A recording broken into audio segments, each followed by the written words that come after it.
এই সময় এমন এক নেতার প্রয়োজন, তিনি শুধু পারে এই অন্ধকার সমাজকে আলোর রাস্তায় পরিচালিত করতে। তোমরা কি সেই নেতার সন্ধান দিতে পারো? আমি পারি সেই নেতার সন্ধান ও পরিচয় দিতে। তিনি 1987 সালে ফুরফুরা শরীফের পীর পরিবারে জন্মগ্রহণ করেন। ছোটবেলা থেকে দুরন্ত জেদি ছিলেন। তিনি আলিয়া বিশ্ববিদ্যালয় থেকে থিওলজিতে এমএ পাশ করেন। ধর্মীয় বিভাগে মাওলানা পাশ করেন। শিক্ষা জীবন শেষ করে তিনি ধর্মীয় সভায় বক্তব্য রাখতে শুরু করেন। তাঁর আচার ব্যবহারে মানুষ মুগ্ধ হয়ে ওঠে। তিনি রাতের ঘুম হারাম করে গরিব, অসহায়, পিছিয়ে পড়া মানুষের কথা ভাবতে শুরু করে। তাই সর্বপ্রথম 2016 সালে আহলে সুন্নাতুল জামাত নামে একটি অরাজনৈতিক সংগঠন প্রতিষ্ঠিত করেন। এই সংগঠনের মাধ্যমে সমাজের অসহায় মানুষের সেবা, মাদ্রাসা, মক্তব, মেধাবী ছাত্রদের অর্থদান এবং নিপীড়িত মানুষের কণ্ঠ হয়ে ওঠেন। জাতি ধর্ম নির্বিশেষে সকলের কাছে প্রিয় হয়ে ওঠেন। তাঁর জীবনের সুখ, শান্তি, আরাম, আয়েশ সব কিছু ত্যাগ করে বাংলার অলিতে গুলিতে ছুটে বেড়াচ্ছেন। তিনি রক্তকে পানি করে যে অর্থ উপার্জন করেছেন, সেই অর্থ থেকে 100 বিঘা জমি ক্রয় করেন।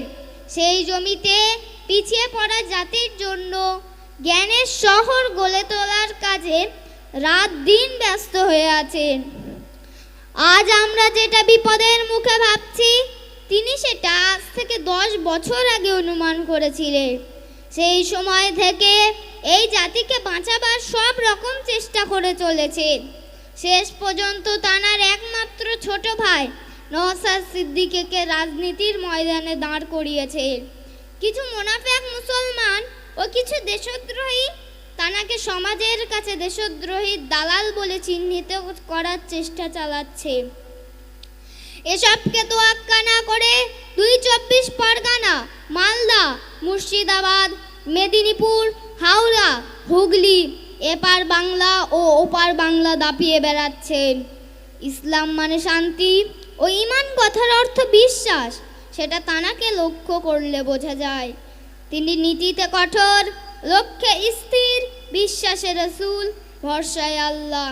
তিনি নবীর রেখে যাওয়া মানব প্রেম, ধর্মপ্রেম ও দেশপ্রেম বাংলার লক্ষ লক্ষ যুবকের হৃদয়ে ঢুকিয়ে দিয়েছেন। বর্তমান সময় একমাত্র তিনিই আছেন অত্যাচারিত শাসকের চোখে চোখ রেখে অন্যায়কে অন্যায় ও ন্যায়কে ন্যায় বলার সাহস রাখেন। তিনি হলেন অখণ্ড বঙ্গ ও আসামের উলিল আমর মুজাদ্দেদুজ জামরান হযরত পীর আবু বকর সিদ্দিকী রহমাতুল্লাহ আলাইহির চতুর্থ প্রজন্ম। পীর পরিবারের সন্তান হয়েও সকলের কাছে ভাইজান নামে পরিচিত। তিনি আর অন্য কেউ না, তিনি হলেন লক্ষ লক্ষ যুবকের নয়নের মণি পীর মোহাম্মদ আব্বাস সিদ্দিকী ভাইজান। যদি আমরা সবাই মিলে এই নেতাকে সম্পূর্ণভাবে সমর্থন করতে পারি এবং তাঁর ক্ষমতার হাতকে শক্ত করে তুলতে পারি, আমার বিশ্বাস এই সমাজ ও এই বাংলা নতুন রূপে আবার সেজে উঠবে। আল্লাহর কাছে দোয়া করি তিনি আমার প্রাণের প্রিয় ভাইজানের শরীর, মন ও সকল দিক থেকে সুস্থ ও সাহায্য করুক, আমিন। কবির ভাষায় শেষ করি। সংখ্যায় কম বলে ভেবো না মোরা দুর্বল, মারতেও পারি, মরতেও পারি, ইমানি শক্তিতে মোরা অনেক সবল। এদেশ আমার, এ রাজ্য আমার, তোমরা জেনে রাখো সংবিধানই দিয়েছে এদেশে মাথা তুলে আমাদের বাঁচার অধিকার। জন্মেছি মোরা এই ভারতে, সুখ ও দুঃখ নিয়ে বেড়ে উঠেছি আপন মায়ের কোলে। আর কিছু দেশদ্রোহী আমাদের নিচু চোখে দেখে আমরা মুসলিম বলে। আমরা এমন একটি দেশে বসবাস করি যে দেশটি সার্বভৌম, সমাজতান্ত্রিক, ধর্মনিরপেক্ষ, গণতান্ত্রিক, সাধারণতন্ত্র সমানভাবে সকলের মধ্যে বজায় রাখে। সেই দেশটির নাম ভারতবর্ষ। বিশ্বের স্বাধীন সার্বভৌম রাষ্ট্রের মধ্যে ভারতীয় সংবিধান লিখিত সংবিধান। এই সংবিধানটি ভীমরাও রামজি আম্বেদকর রচনা করেছেন। এই সংবিধানে 24টি অংশে 448টি ধারা আছে। এই সংবিধানের মধ্যে সরকার গঠনের ও সরকারের কাজ, ক্ষমতা, কর্তব্য, মানুষের মৌলিক অধিকার, নির্দেশমূলক নীতি ও নাগরিকের কর্তব্য, ন্যায় বিচার এবং সকল নাগরিকের মধ্যে সুসম্পর্কের কথা বলা আছে। আজ আমরা যে বিষয়ের জন্য এখানে এসেছি সেটি হলো কেন্দ্রীয় সরকার দ্বারা এমন একটি অকাপ সংশোধনীয় বিল পাস হয়েছে, তার দ্বারা ভারতীয় সংবিধান ও একটি জাতি কঠিন বিপদের মুখে। অকাপ সম্পত্তিটা কি? অকাপ সম্পত্তি হলো স্থাবর বা অস্থাবর সম্পত্তি, যা আল্লাহর নামে করে দেওয়া হয়েছে। সেই সম্পত্তি সেবার কাজে ব্যবহার করা হয়, কিন্তু হস্তান্তর করা যায় না। ওয়াকফ বোর্ড এই সম্পত্তির সমস্ত সিদ্ধান্ত নিয়ে থাকে। সারা ভারতবর্ষ জুড়ে 9.4 লক্ষ একর জমি ও 8.7 লক্ষ সম্পত্তি আছে, যার আনুমানিক বাজার মূল্য 1.2 লক্ষ কোটি টাকা, যেটা এই কেন্দ্রীয় সরকার এই বিলের মাধ্যমে নিজেদের অধীনে রাখতে চাইছে। আমাদের আন্দোলন এই বিলের বিরুদ্ধে, কিন্তু আজ আমরা অসহায়, কারণ আমরা নেতাহীন। আজ আমরা যাদেরকে নেতা বলে মানি তারা সবাই স্বার্থপর। তারা আমাদেরকে একদল শাসকের কাছে বড় অঙ্কের টাকায় বিক্রি করেছে। আমরা ভীতু, আমরা ক্ষুধার্ত, দিশাহীন পথের পথিক। চারিদিক থেকে যেভাবে আমাদের সমাজ ব্যবস্থার জীবনে এমন অন্ধকার নেমে এসেছে তা নিয়ে আমরা বড় চিন্তিত। এই সময় এমন এক নেতার প্রয়োজন, তিনি শুধু পারে এই অন্ধকার সমাজকে আলোর রাস্তায় পরিচালিত করতে। তোমরা কি সেই নেতার সন্ধান দিতে পারো? আমি পারি সেই নেতার সন্ধান ও পরিচয় দিতে। তিনি 1987 সালে ফুরফুরা শরীফের পীর পরিবারে জন্মগ্রহণ করেন। ছোটবেলা থেকে দুরন্ত জেদি ছিলেন।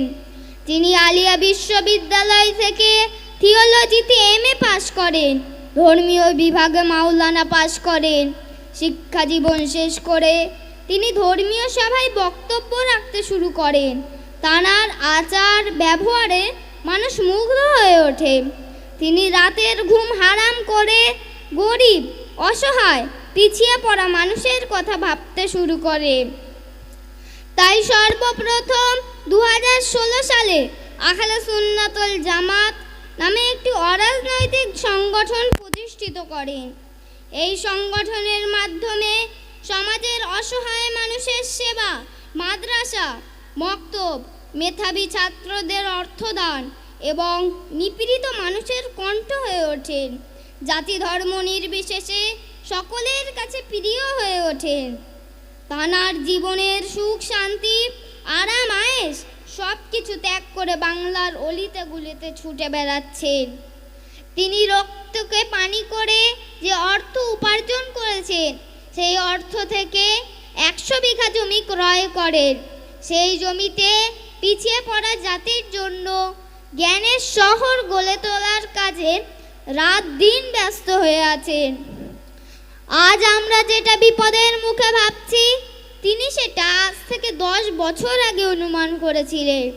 সেই সময় থেকে এই জাতিকে বাঁচাবার সব রকম চেষ্টা করে চলেছেন। শেষ পর্যন্ত তাঁর একমাত্র ছোট ভাই নওশাদ সিদ্দিকীকে রাজনীতির ময়দানে দাঁড় করিয়েছেন। কিছু মুনাফেক মুসলমান ও কিছু দেশদ্রোহী তাঁকে সমাজের কাছে দেশদ্রোহী দালাল বলে চিহ্নিত করার চেষ্টা চালাচ্ছে। এসবকে তোয়াক্কা না করে 2 চব্বিশ পরগনা, মালদা, মুর্শিদাবাদ, মেদিনীপুর, হাওড়া, হুগলি, এপার বাংলা ও ওপার বাংলা দাপিয়ে বেড়াচ্ছেন। ইসলাম মানে শান্তি ও ঈমান কথার অর্থ বিশ্বাস, সেটা তাঁকে লক্ষ্য করলে বোঝা যায়। তিনি নীতিতে কঠোর, লক্ষ্যে স্থির, বিশ্বাসে রাসূল, ভরসায় আল্লাহ। তিনি নবীর রেখে যাওয়া মানব প্রেম, ধর্মপ্রেম ও দেশপ্রেম বাংলার লক্ষ লক্ষ যুবকের হৃদয়ে ঢুকিয়ে দিয়েছেন। বর্তমান সময় একমাত্র তিনিই আছেন অত্যাচারিত শাসকের চোখে চোখ রেখে অন্যায়কে অন্যায় ও ন্যায়কে ন্যায় বলার সাহস রাখেন। তিনি হলেন অখণ্ড বঙ্গ ও আসামের উলিল আমর মুজাদ্দেদুজ জামরান হযরত পীর আবু বকর সিদ্দিক রহমাতুল্লাহ আলাইহির চতুর্থ প্রজন্ম। পীর পরিবারের সন্তান হয়েও সকলের কাছে ভাইজান নামে পরিচিত। তিনি আর অন্য কেউ না, তিনি হলেন লক্ষ লক্ষ যুবকের নয়নের মণি পীর মোহাম্মদ আব্বাস সিদ্দিকী ভাইজান।